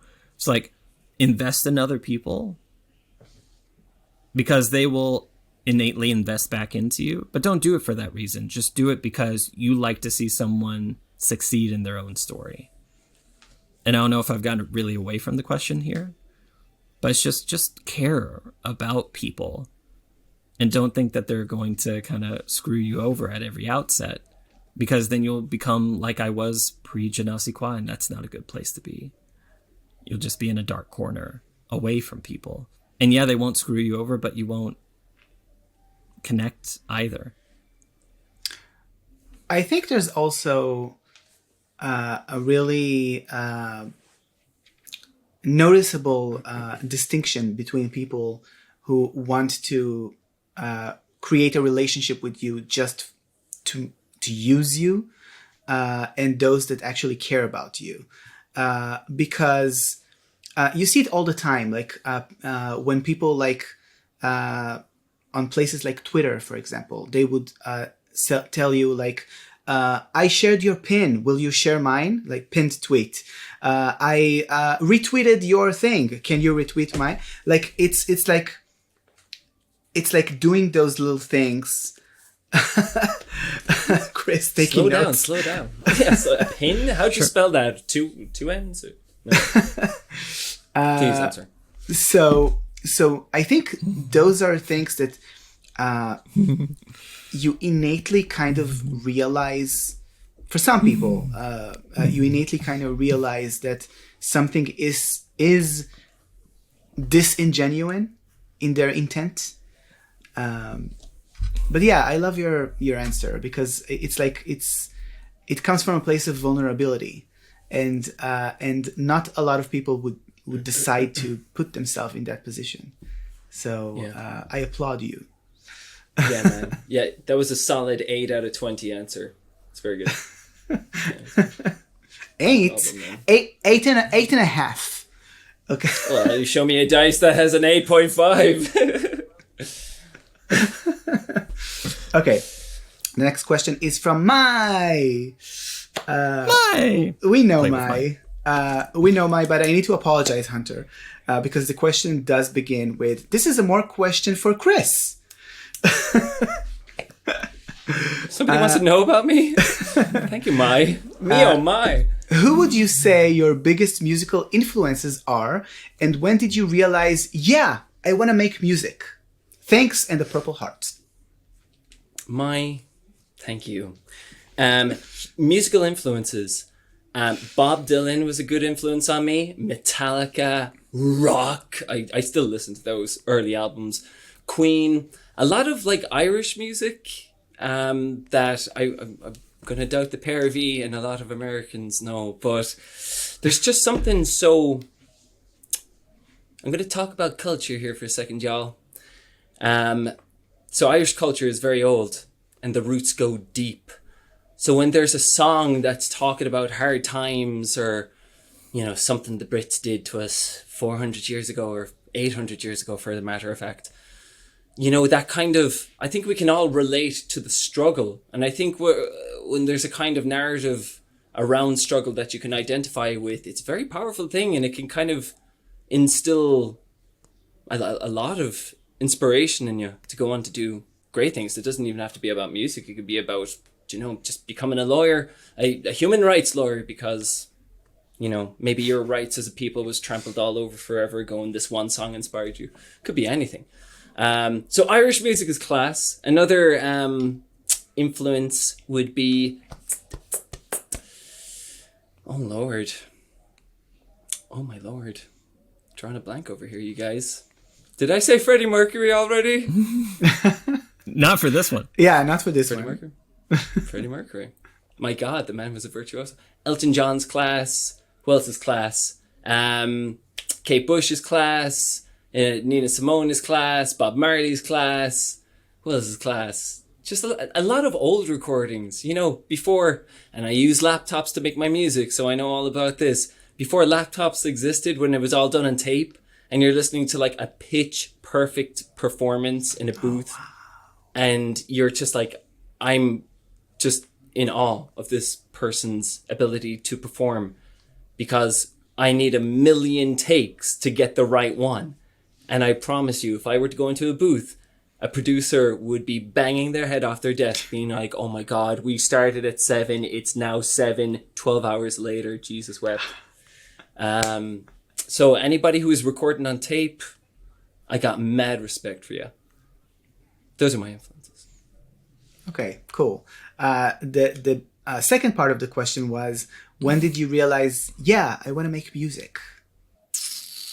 When I was 14 years old. When did I realize that? Yeah, my mom gave me that guitar for Christmas. And I swear to God, like leading up to that Christmas, I was like going around the house and she was like, gonna get him a guitar. And I was like, you didn't read that right. You didn't read that right. I'm playing air drums, by the way, if you're listening on the radio. Anyway, I got that guitar and I think I learned that Christmas. This is when I knew I was actually handy or somewhat good at music. The guitar solo for Californication by the Red Hot Chili Peppers on the day. And I was like, wow, I can kind of make this thing talk a little bit. Yeah, and I was like, Mikey, my little brother, come here. And I was like fumbling my way through it very, very badly. And I was like, what do you think? And that was the day. That was the day. So thank you for your question, Mai. And it's just so cool to like have fans. This is insane. Like this is a new concept to me. There's a thing you got to know, actually. I don't know if Gavin, you can edit this out, but this is just, I'm just throwing it out there. So Hunter, like I'm in a different time zone, and I don't get to, or I don't interact with the community. I just don't. Because I'm not on social media or any of those things. So like, just when you said there were 21 questions, like my heart just just did a little lip, and I was like, that's incredible. I'm actually genuinely touched that people resonate with the art that we produce, and I'm just touched, y'all. Thank you so much. Monica B, Mai, Ash, Charm, Patrick, Sin, Veronica, Lindsey Lou. Am I saying that right? Hunter, help me. Yeah. Is that right? Yeah, Lindsey Lou. I'm probably leaving out Beth. You were there in there. Like it's so cool. I mean, when you're a kid, you dream of having fans around the world, and like here it is, confirmed. And I'm just like, put me in the ground tonight. I'm done. Can I expand on one thing? Yes. And that's all we have time for. Thank you for playing podcasts. I don't want to answer for Chris because this was a question directed at Chris.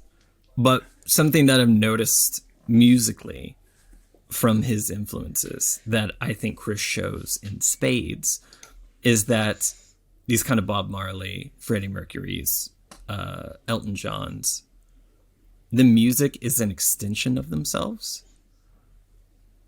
It's so incredibly natural. There is a very sincere storytelling element there that I read from Chris so easily in what he does. And so just kind of rehearing about his influences is just like, yeah, this man is music. And that's what I get from who he mentioned as well. I love you, man. Yeah, I love you too. Fucking love you, man. And our final fan question is from Ludus Rex. Ludus. Yeah. Ludus. The question is, how many takes on average do you have to do when making a video for your puppetry? And how do you use a secondary monitor to watch yourself while doing it? That's a one take right there. I can tell when it's a one take. I know. It's like that's the first take. It's perfect. On the video side of things, oh man, I'm so... The perfectionism is strong because like when I'm lip syncing over Chris's vocals with this puppet, right? A lot of times he'll do like an oh yeah or some sort of ad lib that I forgot about, and it ruins the take for me because I'm glad that they're there, but I have to memorize the whole shebang of how he did it. And so this is probably the most difficult one. Had nothing to do with music. I pulled the sound from an SNL bit where Will Forte is doing a spelling bee, and he's supposed to spell business, and it went on for like 5 minutes of him just saying words. And he does it in like a very rhythmic, like letter, like D, V, B, P. And then he goes through a thing where he says Q like 27 times in a row. But there is one part where he thinks and he stops. So I have to stop the puppet from doing it at that exact moment. So I had to, thankfully he was doing it within a set of letters. So when he got to that Q section, I had to count the Qs. I think it was 9, and then stop for like 3/4 of a second and then keep going. Hilarious. So wow. Sometimes if I want to get it like all in one shot, which is a lot of times to kind of like break it up later, it will be, I think the most I've done was probably like around 30 to 40 takes. Wow. Yeah. Oh, and my arm is like on fire. I have like knee pads that I wear because I'm kind of down here and doing this sort of thing. And yeah, it's a whole workout. Yeah, do you have like one massive shoulder and the other one's just I actually like have puny? I have insanely good shoulders, yeah, but they're pretty broken. Honey, you ain't kidding. Give us a look. Oof. All right, this is where this show's going. Sorry, podcast listeners. I'll describe everything. Oh yeah, one's really small and the other one's Clavicles. huge. Oh my gosh. Lats, traps. Have you ever tried using a teleprompter? Yes and no. Yes, not for this, but I do want to use it for especially like poetry readings and stuff because I don't just like reading things. I haven't thought about using it for. I don't know if you hear my dog barking. I hear your dog. Shout out to Hunter's dog. Yeah. Hi, Blaze. Shout out to Blaze. Mad respect. I don't know if a teleprompter would. Well, it would work for this. I would have to kind of look at the app, but for the most part, I have it down. Like I know the words to the song. A lot of times because I helped write it. So it's right there. There's something going crazy downstairs. I'm just going to write down teleprompter at the top of this page. But yeah, I am going to get more experience with it because I do want to do some poetry content. And that is, you want to read it off and kind of look down and all that sort of stuff. But I don't know if it would work for a puppet because I'm also off to the side, so I can't really look at what's there. I just know I'm in frame and then hope for the best. Very difficult. It's so complex to the point where it's just not going to work. No. You guys just don't understand puppeting, It's like... Folks, these were all the fan questions. I am so happy. This was amazing to have you answer all of them. I have one final question for you. But before we go to that question, please tell anyone listening or watching where they can find you and whatever else you want to plug. I work for songfinch.com. If you want to order a personalized song from me, go to songfinch.com and find Chris Kirby, and I'll write anything you want me to write. I promise. Link in the description. I want to shout out to my mom and dad for bringing me into the world. Fair play to you, lads. That's it. GenasiQuoi is on TikTok, Instagram, YouTube. We also have a Twitter, which really only existed to shout out to Sam Riegel and Travis and Robbie at a certain point, Robbie Damon. And look for us on Spotify soon. We are in the midst of writing our first season for Genasi Radio. So look out for that. That will be like kind of a flagship thing moving forward. I will also tell you that I know that you have Twitter, but you don't use it very much. But if you go into your Twitter account and look at your mentions, you might see a tweet from me from a while ago. And I would be remiss without mentioning, I almost forgot, Wednesdays. Thank you. I stream with Quest Junkies UK. I play a character named Mercy. So I don't know the time because we are such an international group. I know it's 3 p.m. for me. I'm in Central Standard Time. So just go from there. But it's on the Quest Junkies UK on Twitch. And VODs are usually available on YouTube the day after. So look that up. I think it's 9 p.m. London time. That's the official hour. The official hour. Thank you, London. I will be streaming with a few different places. One that I can mention is with, Ash is the DM for Mates of Fate. So I will be streaming a 3-shot in May for Mates of Fate, I think on the 8th, the 20th, and the 28th. And a couple other appearances in the works. So just keep a look on GenasiQuoi and you'll get information there. Cool. I just want to say a quick shout out to my wife because when I didn't believe in myself, she believed in me, and I wouldn't be where I am without her today. Thank you, Tiffany. That's probably the most important shout out, Chris. Yeah. This is all like... Also, Tiffany named us. Oh. She did. Okay. Yeah. Yeah, so Tiffany, rockstar. Good job, Tiff. Okay. At Fanny Lander. At Fanny Lander. At Fanny Lander. Yes. Fanny Lander is where you can find her. On Instagram. Yes. At Fanny Lander. I'll say Makes that amazing art. At Fanny Lander. Okay. The final question that I have for you. You already talked about a podcast, but if you were to look into the future just in general, what's in the future of GenasiQuoi?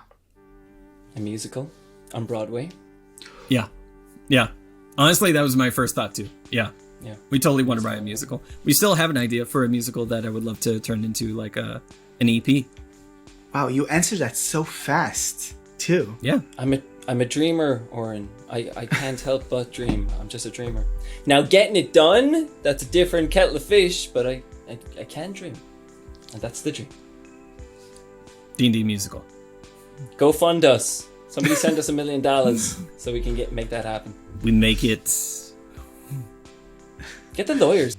Hey, thank you so much for listening to this episode of Geek Peek. Before I let you go, I want to thank the individuals who went the extra mile and became my patrons. So, without further ado, thank you to Arthur Morrill, Bob Prescott, Lexi Gardner, Cody Neville, Charlie Fisher, Stoat Dross, Laura Jane Hamilton, Maggie, Grace Bauer, Captain Caseno, Tyler Felsted, Ella Lubell, Mandy Kennedy, Ross Simpson, Jacob Koch, Emma Rose, D20 is my church, Patch Kelly, Sarah Kate Noel, Zachary Tyndall, Trevor Williams, and Kehos Alpha. If you want to join them, please head on over to patreon.com/theorencoin, and I'll see you in the next one.